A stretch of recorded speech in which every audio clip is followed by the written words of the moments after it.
I'm a bit tight for time today, so I'm just doing some running on the running machine. I'm going to do 15 minutes. Now it's time to do some laps in the course. I'm going to do 30 laps. Front crawl, breaststroke, and then front crawl again, 10 of each. So here we go. Hi guys, and welcome to my vlog. It's now only 24 days left until the DW. Now in today's vlog, what I'm going to talk about is your start time and making sure you get through that window at Teddington onto the tideway.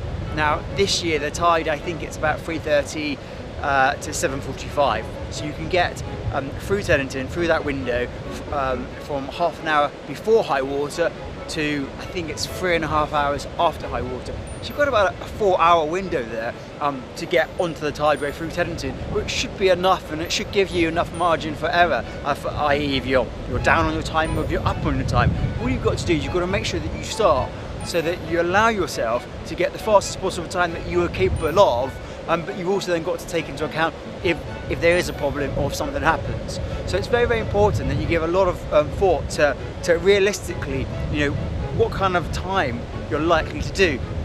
And that calculation should be based on fact. Far too often I hear so many crews say, oh, we're going to do 24 hours, we're going to do 21 hours. And when I ask them why, they can't really tell me why, but apart from what we think, that's what we'll do.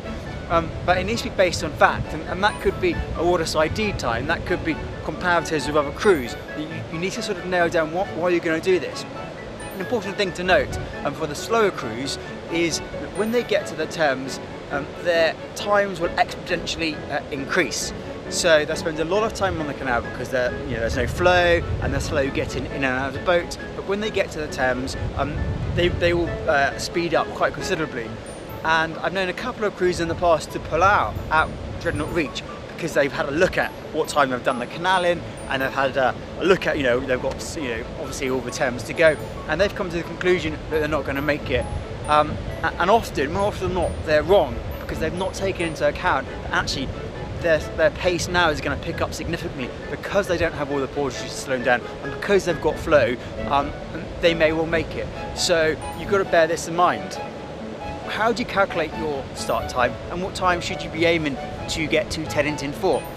Well, the fastest time to get to Teddington is about an hour after high water, and that's when the flow going out is the strongest. So if you're racing, if you're trying to get a record or be competitive and trying to sort of have your fastest possible time, and this is more relevant to sort of the sort of top 10 sort of 15 crews, then you want to be aiming for an hour after high water. Now, in regards to everyone else, then that may be just a little bit too late to leave it. With the more senior and more experienced crews, there is not so much a margin of error. The margin of error may only be half an hour, 45 minutes. But with the crews who don't have enough experience, then that margin of error could be an hour, 2 hours, or even 3 hours. So the least experienced crews need to be aiming for a time closer to the high tide. So it's really important, guys, that you do the preparation here and you figure out, based on fact, how fast you think you're going to be. So do the waterside D. If that's not possible, look at the other boats that are paddling, what times they're doing, what times they're going for, and try to get a realistic indication of where you are in relation to other boats, and sort of get a feel from that.